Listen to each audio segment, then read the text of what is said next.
Hello and welcome to another Raggy's Beers, Wines and Spirits review. Not as cold as it has been, but still cool. Today, I'm going to be reviewing Moorhouses Blonde Witch.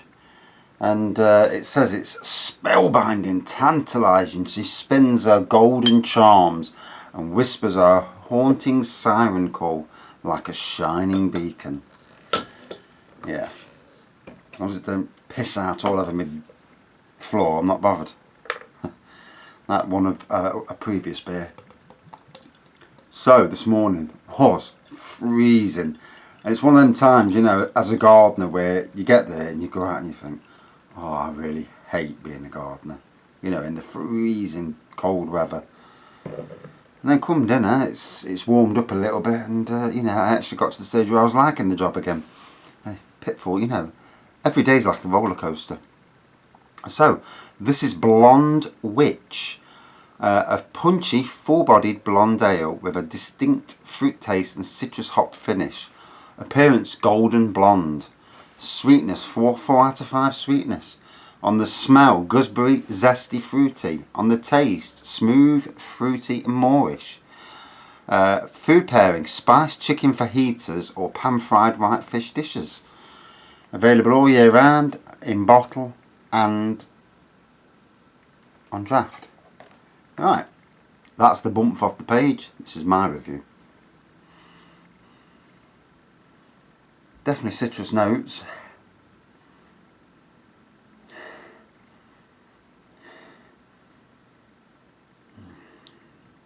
I don't know if that's gooseberry or what.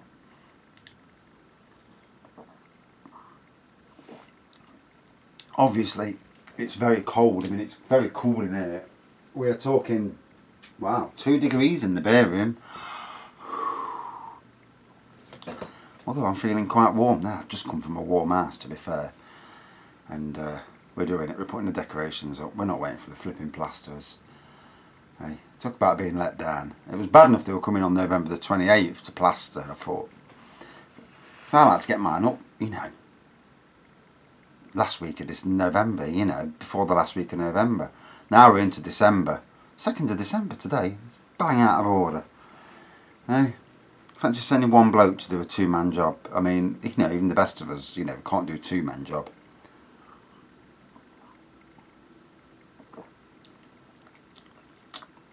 So good carbonation and lacing. Obviously, it's got, you know, it's can't get the word out. You can see how cold it is because the glass, it's making it look hazy, even though it's not a hazy beer. It's just, it's like, you know, that fridge effect when you pour something, you know, in really cold bottle into a slightly warmer glass. And I do mean slightly.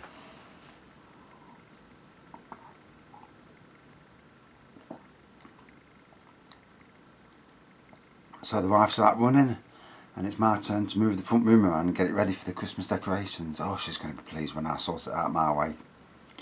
And I'm hoping to have a Christmas tree just behind me here. I've got a fold-up Christmas tree. So we'll have some festive reviews. Get you in the mood for Christmas. The only thing now I need in there is heat, because it's bloody freezing in here.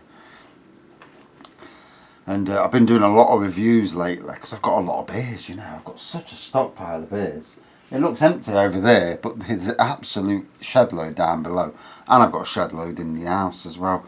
I've got enough beers and spirits for review. Bloody hell. Sometime into next year. I think what I will start doing is actually buying bottles of wine soon, because and just leaving off the beers, you know, because there's not that many new beers out there at the moment. So although Tesco's, I've got a few that I haven't tried before. But I begrudge paying £3 and £4 for a bloody can of beer, you know. I know that's tight, some of you out there, but the vast majority of us want beers at a cheaper price.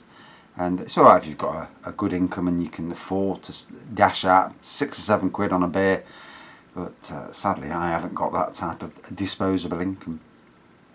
Although just lately, we're doing all these little Saturday jobs I've been doing, it's actually been nice to, you know, do a bit.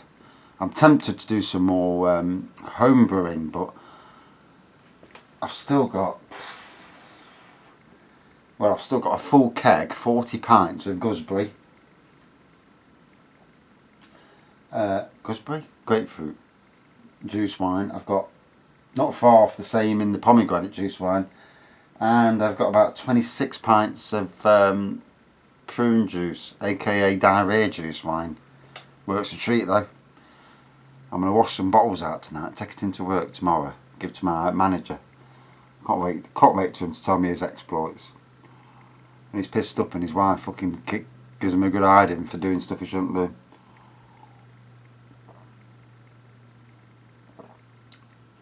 Ooh. He's a bit of a jack the lad and all, so should be interesting. I'll get him. I might wash a few bottles out tonight just for the laugh and you know, get it done. So, as for this, for me, you know, a good summer's day beer, you know, not entirely good for this time of the year, but obviously, if this room was boiling in here and you were drinking this at this temperature, it won't be a problem, you know. So the ambience of the room makes such a difference. You know, if you're in a red hot pub in front of a fire and you've got a lovely stout in front of you, you know, the right beer or the right drink at the right time, you know, makes a big difference. I mean, if I was stood in Market Square in Nottingham in that winter wonderland, that's where my wife's running to tonight. She's running down there, they're having a few drinks and then they're getting a lift back. Well, hopefully, because I'm not going. And yeah, you know, a cold drink down there wouldn't be appreciative. You'd want something like a mulled cider or a mulled wine, you know, something warm to, you know, warm the old cockles up.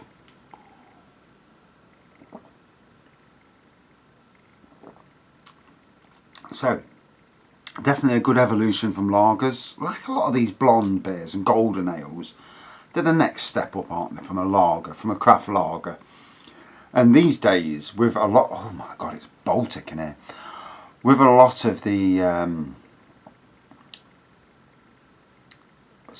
drinks that are, you know, new beers that are coming out, new lagers that are coming out, that line between lager and beer is getting muddled ever so much, you know. And it's getting to the stage where you're not sure whether you're drinking a lager or a beer, you know, especially with some of these brands. Oh. Yes, I'm getting cold now, and I haven't put the fire on either, because when I walked in I was like, oh, it's not too bad in here. Bloody hell, I'm freezing now.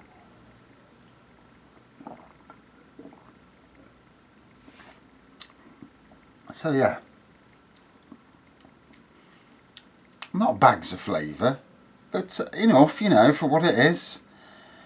Full-bodied blonde ale with distinct fruit taste and citrus hop finish. Yeah, there is hops, definitely hops in the finish.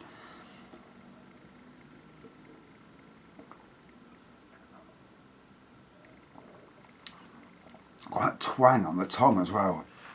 Whoa, hits you when you drink quite a bit of it.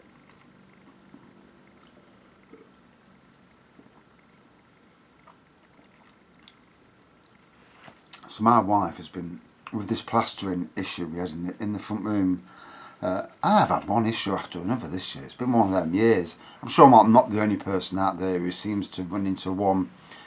You get a problem and then you get another problem. I mean, we had the rat problem. Hopefully I've sorted that out and never to appear again. And then obviously then the ceiling, when we had a leak in the ceiling, I fixed the leak, you know, within minutes. But obviously it took the ceiling, and then it was asbestos in the bloody Artex apparently, so we had a firm out to get the Artex down. And then we waited for the plasterers, had to let it dry out, and there was issues with getting it, you know, someone to come out and do the boarding. And then they made a date. We weren't happy about the date, but we got the date. And then for them to send one person, you know, and then my wife's been on the phone complaining, and it's amazing how people do not answer phones, you know. Oh, there's no managers in. You think so bullshit, is there? You know, there's managers in, just don't want to get on the phone because they know they're getting an arsehole in. So I send emails to counsellors, not one reply. I thought, you arseholes. Yeah, these are the dickheads that you elect, you know, fight for your, you know, your problems and that. And so I've emailed MP tonight just to see what he does, you know. I'm not expecting anything, but I just want to see, you know, because obviously all these MPs now, they want your votes, don't they? We'll see. All good fun.